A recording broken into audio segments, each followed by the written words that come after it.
दमोह जिले की ग्राम पंचायत समन्ना में मुख्यमंत्री जनसेवा अभियान के अंतर्गत विकास यात्रा में शामिल होकर सरकार की जनहितैषी योजनाओं की विस्तृत जानकारी एवं जन समस्याओं के निराकरण शिविर का आयोजन किया गया। इस अवसर पर Madhya Pradesh where housing corporation logistic के अध्यक्ष राहुल सिंह, सांसद प्रतिनिधि यशपाल ठाकुर, जिला पंचायत सदस्य चटन पटेल, जनपद अध्यक्ष प्रतिनिधि राजू ठाकुर के साथ अन्य लोगों की उपस्थिति रही। Bureau report, Asian news. Baljeet Singh ji इस जनपद के इसके बाद ही इस कार्यक्रम को आगे बढ़ाया जाएगा। मैं बड़ा भाई पप्पू सावनी से आग्रह करूँगा कि इस पूजन में सहयोग करें। वक्रतुंड महाकाय सूर्यकोटि समप्रभा निर्विघ्नं कुरु मे देवं सर्वकार्येषु सर्वदा संस्था। नमस्तस्यै नमस्तस्यै नमस्तस्यै नमो नमः।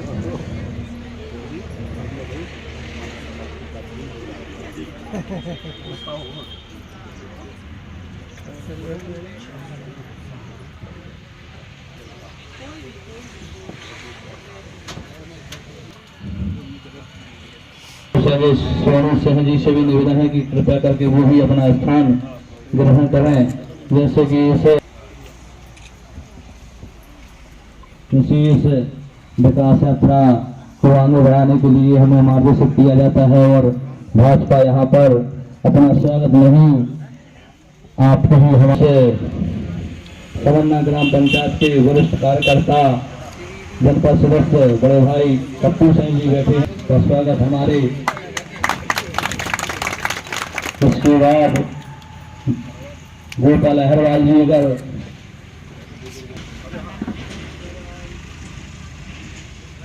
गोविंद पटेल जी हमारे बीच में इस सीट से जिला पंचायत सदस्य चटन भैया भी उपस्थित हैं। मैं राज भैया से आग्रह करूंगा आप भी चटन भैया का स्वागत कुछ माला पहनाकर करें। मौसम अहरवाल का जो सफर माननीय शिवराज जी के नेतृत्व में तय हुआ है उसके विषय में हम चर्चा करने आपसे आए हैं। और ऐसे लोग और ऐसे हितग्राही जो पात्र हैं जिनको योजना का लाभ मिलना चाहिए पर किन्हीं कारणोंवश उनको योजना का लाभ नहीं मिला है, ऐसे लोगों से ग्राम पंचायतों में जाना, वार्डों में जाना, उनसे मिलना और उन पात्र हितग्राहियों को उस योजना का लाभ दिलाना ही इस विकास यात्रा का मूल मंत्र है।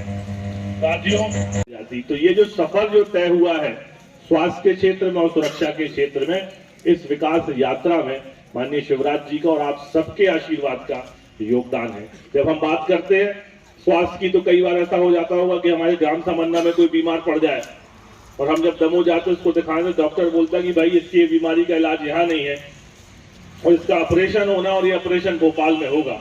तो जैसे ही भोपाल, ग्वालियर और नागपुर के बड़े शहरों का नाम आपके जहन में आता है तो तत्काल सबसे पहले ये चीज आती है कि इतने बड़े शहर जाएंगे तो कम से कम 50,000 से 1 लाख रुपए की व्यवस्था तो हमको करके जानी होगी। वो पैसा कहाँ से आएगा, कैसे आएगा, व्यवस्था होगी। तो इसके लिए मैं देश के यशस्वी प्रधानमंत्री नरेंद्र मोदी जी को भी साधुवाद देता हूँ कि उन्होंने आयुष्मान भारत कार्ड योजना के अंतर्गत 5 लाख रुपए प्रति व्यक्ति के हिसाब से प्रति वर्ष इलाज कराने की छूट दी है। भाई बहन माता पिता यदि 4 लोगों का परिवार है तो चारों लोगों को अलग अलग आयुष्मान कार्ड बनाए जाएंगे और 5 लाख रुपए का मुफ्त इलाज है। वही दवाई और वही इंजेक्शन भोपाल जैसे बड़े अस्पताल में आपको मिलेगा जो एक अमीर आदमी को मिलता है। तो मैं आप सबसे आग्रह करूंगा कि हमारे देश के यशस्वी प्रधानमंत्री माननीय नरेंद्र मोदी जी का एक बार 2 बार ताली बजाकर उनका अभिवादन करें। एसटी तक के 5,000 रुपए देने का काम सरकार करती है। जब बच्ची पैदा होती है तो गर्भवती के लिए पोषण आहार की व्यवस्था करती है। फिर वो लाडली लक्ष्मी योजना के अंतर्गत हमारी बच्ची आ जाती है और जब वो बड़ी होती है तो उसको गणवेश, स्कूल जाने के लिए मध्याह्न भोजन और जब वो 8वीं और 10वीं क्लास में पहुंच जाती है तो विद्यालय जाने के लिए साइकिल दी जाती है। और यदि वो मेधावी छात्र है तो उसके लिए लैपटॉप की व्यवस्था की जाती है। और हमारे शिवराज जी ने मेडिकल और इंजीनियरिंग की पढ़ाई के लिए भी उन बच्चियों की फीस की व्यवस्था कर दी है। और जब वो बड़ी हो जाती है और जब उसकी शादी की स्थिति आती तो मुख्यमंत्री कन्यादान योजना के अंतर्गत 51,000 रुपए देने का काम भी मध्य प्रदेश सरकार करती है।